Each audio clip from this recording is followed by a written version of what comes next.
welcome to SOALYS Kitchen. So here we go. Here's our very first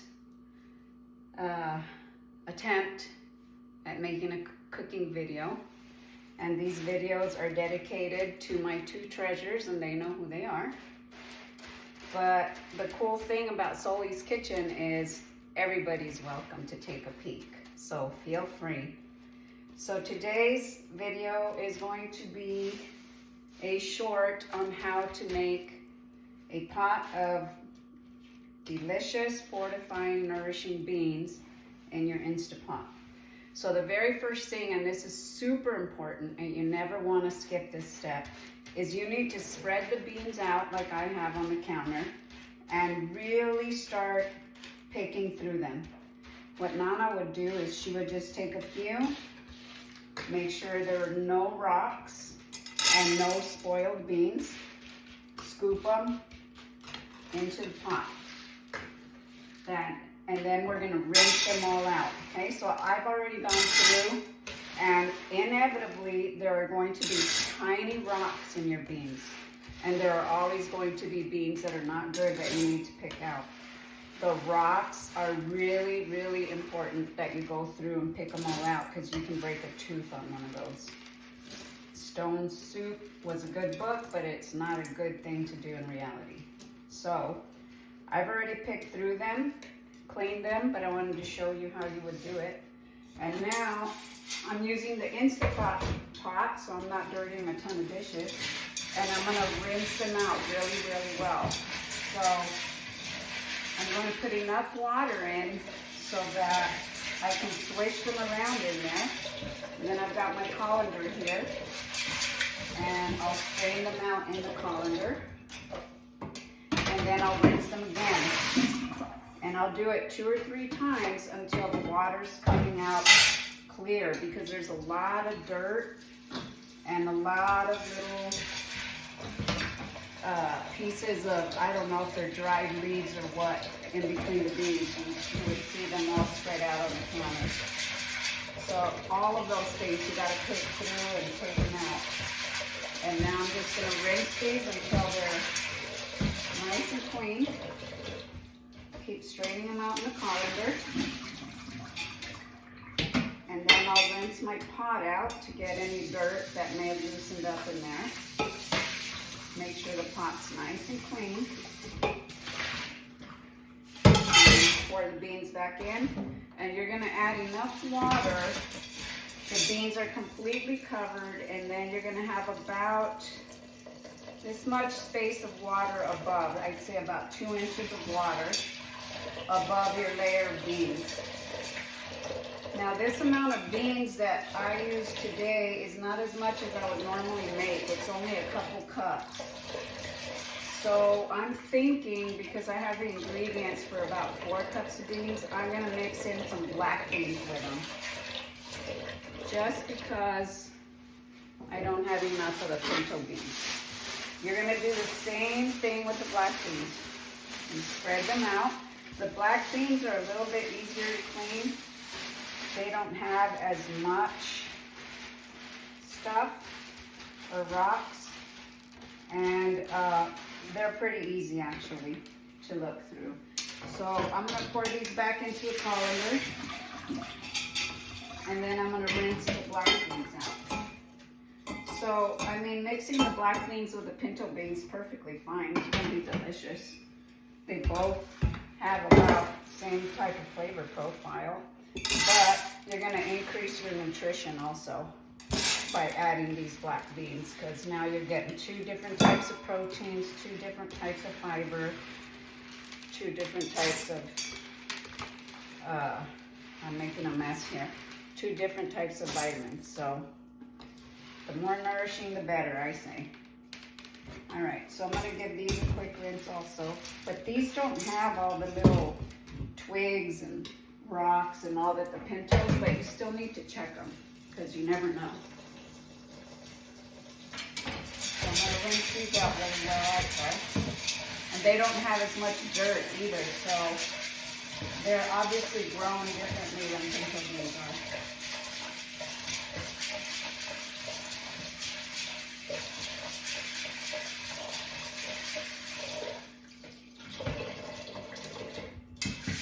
obviously I use the purified water to cook and to rinse. I'll probably just give them one last rinse all together. Better safe than sorry. Now I may have done a little more than 4 cups of beans, but it's okay. Part of cooking is you gotta learn to eyeball it too and trust your instincts, and you know what your taste buds like and don't like, and you adjust the flavor profile accordingly. I'm going to give you my combination of ingredients today that I really like.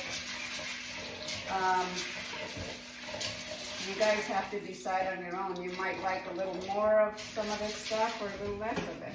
And that's the fun part about cooking.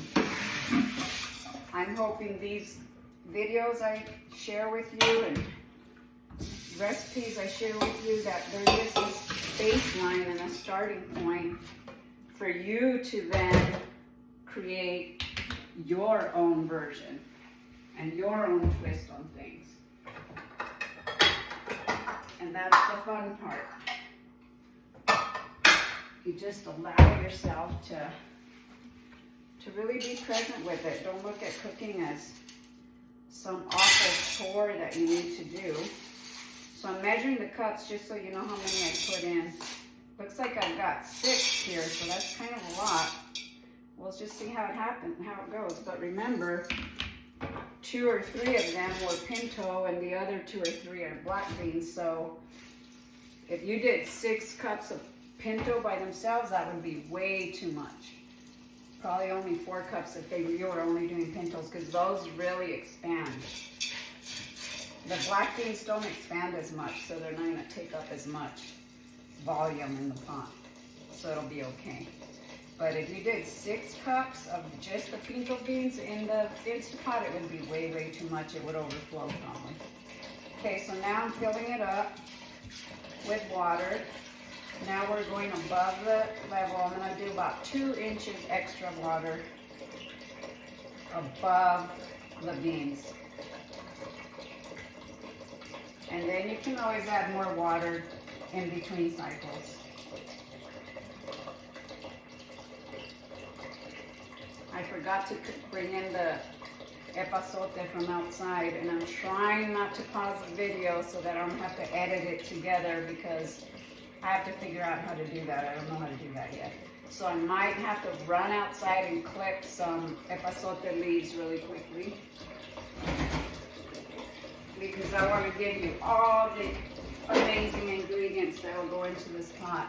And then when these beans are done, you can eat them like soup, and they'd be delicious, like soup with some Swiss chard, some rice, some ground turkey, and salsa just all mixed in there. It's so nourishing, so delicious. Or you could just mash them, add some cheese, and make tostadas or burros. All right, so it looks like I'm doing more than 2 inches above the beans. It looks like it's almost my whole index finger, like up to the right below where the index finger meets the rest of the hand, okay, of water right above the level of the beans. So you can see them here. Well, I don't know, maybe you can. I guess you can't. Let's see. Yeah, it's a little bit hard for you to see that. All right, so I'm gonna run out really quickly and just grab the epazote, and I'll be right back. I have it growing outside, and it's pretty amazing. You'll see the leaves.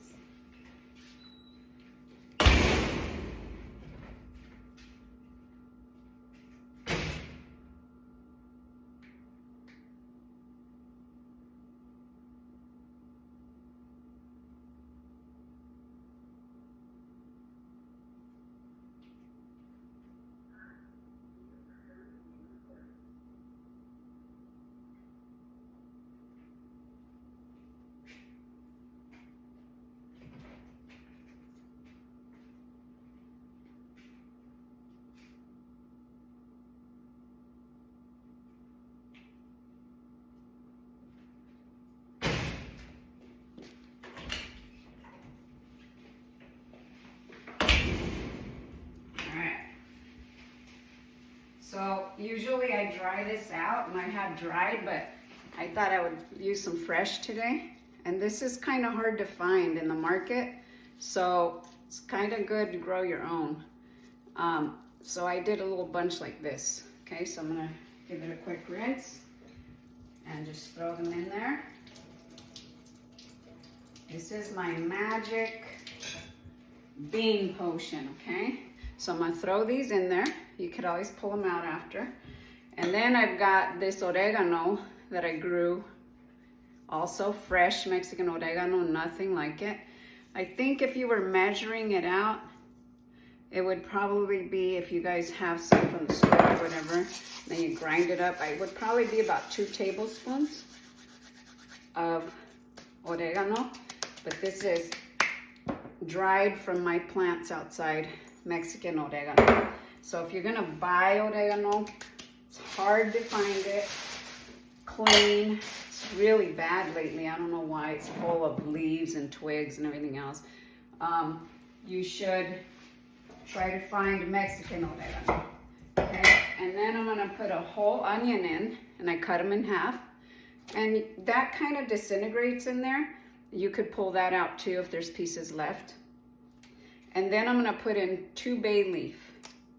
Remember, we've got, normally it would have been 4 cups of pinto beans, and this is the recipe for that. But I've got about 2 cups or 3 of pinto beans, and the rest are black, okay? So we're still good. And then I took 2 heads of garlic, mashed them with a big heavy knife. Sophia, you could get the black rocks from Black's Beach, those flat ones, perfect for pounding the garlic cloves and then peeling them easier. Again, this takes time, but it's worth it. So it's 2 heads of garlic, okay, that I'm putting in there. And then I'm going to put in chili powder. I just happen to have this kind right now. Just find some good chili powder, guajillo chili if you can. And I'm just gonna pour it in. I don't know, I'd say maybe it's a 1/4 cup maybe at the most of chili powder. It just gives it a nice little bite, adds a little color to your beans, but it's not gonna make it like super hot or anything. So I'm gonna put the lid on the Instapot, and then I'm gonna run it, and I've got a bean setting on the pot. So I'm gonna push the bean setting, and I guess I need to plug it in first. And I believe that's gonna be 35 minutes. Let me see. Let me see if I can find where it says beans on mine. It says bean chili, something like that. It's 30 minutes, okay? So I'm gonna let it run for 30 minutes. It's on high pressure. And then after it releases its own steam, I'm gonna add 1 tablespoon of salt. Then I'm gonna close it back up, and then I'm gonna let it run another cycle, and then I'm gonna stick a spoon in there, and I'm gonna see if the beans are nice and tender and completely cooked. I'll stop, but I may have to run it through a 3rd cycle. You don't want raw beans, okay? It's worth it. Just let them go. And then with this size pot, 6 cups of bean or 4 cups of pinto beans, or 6 of this mixture, you're gonna have enough beans for the next few weeks. So it's worth the time investment to do this once a month or so. And then you package them up, put them in the freezer, and you've got your beans for a long time. Do not be eating canned food if you can at all avoid it. Bad news on many levels, okay? You don't want that aluminum building up in your brain. It's just bad, common sense. You don't want aluminum in your body. So it is worth the time investment to cook your own food, nice and healthy, way more delicious. Your body will let you know. It will love it way more than the canned stuff, okay? So hopefully this helps. And I guess I'm gonna have to edit whether I like it or not, because I should show you the finished product, right? So I will check in with you later. Okay, Alejandro, I'm gonna try the little gadget to automatically stop this. Let's see if it works. Worked. I think, maybe not. Okay, so they've run through a cycle and they've been sitting here for 10 minutes, and I'm going to manually release the pressure since we have to run them through another cycle. So here's how you do it. Never ever hit this lever with your bare hands. It'll burn you. So if you put a rag over it, it'll capture some of the steam like this and let it escape. And that way you can open the lid sooner. So I want to show you how the beans look. And we're going to check them to see if they need any more water or not. We'll add water if they need it. But at this point, we're going to add the salt. So we let them go through one cycle with no salt. Nana always used to say that the beans will not plump up if you add the salt in the beginning. She would say they would stay more tiny and they would not plump up. So that's why I always do that. Same thing with hominy. When you make pozole, you add the salt after the hominy has already floured, okay? So just keep that in mind. So we're gonna look at them. And it takes a little while to release the pressure. So you'll know, don't force the lid open either or you'll have a disaster. Just let it release on its own. It shouldn't take too much longer. The toughest part for me has been to figure out exactly how much salt. And the last time I made the approximately 3 or 4 cups, I think it was 4 cups of pinto beans. I believe I used 1 tablespoon of salt and it was just right for me. So that's what we're gonna do this time. It's loosening up. Also, your first cycle of 30 minutes is actually gonna take longer than that because we put in the water cold.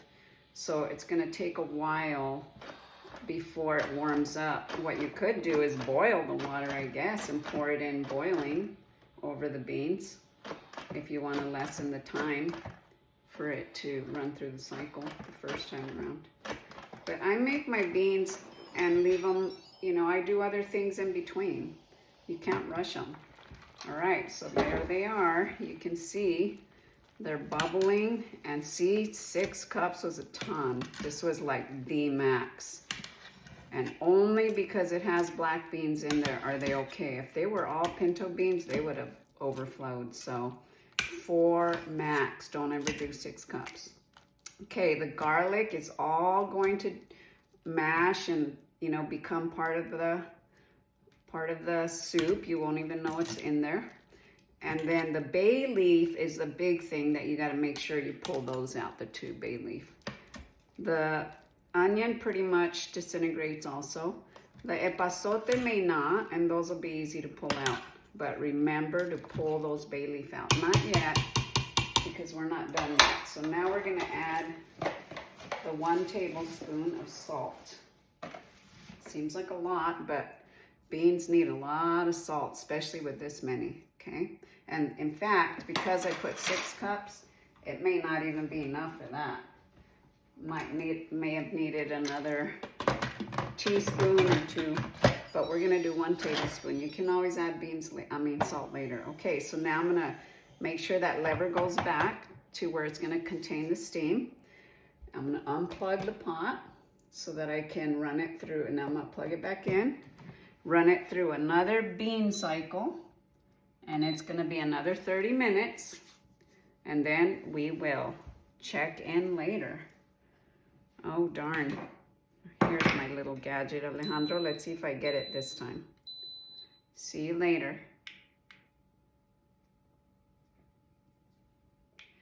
Okay, so it just ran through the 2nd cycle, and then I just allowed it to sit for 36 minutes after it completed the cycle until it depressurized itself. I left it plugged in, and it ran for 36 minutes. Instead of running it through another cycle, I just let it sit, plugged in, depressurizing itself, and they feel perfectly done.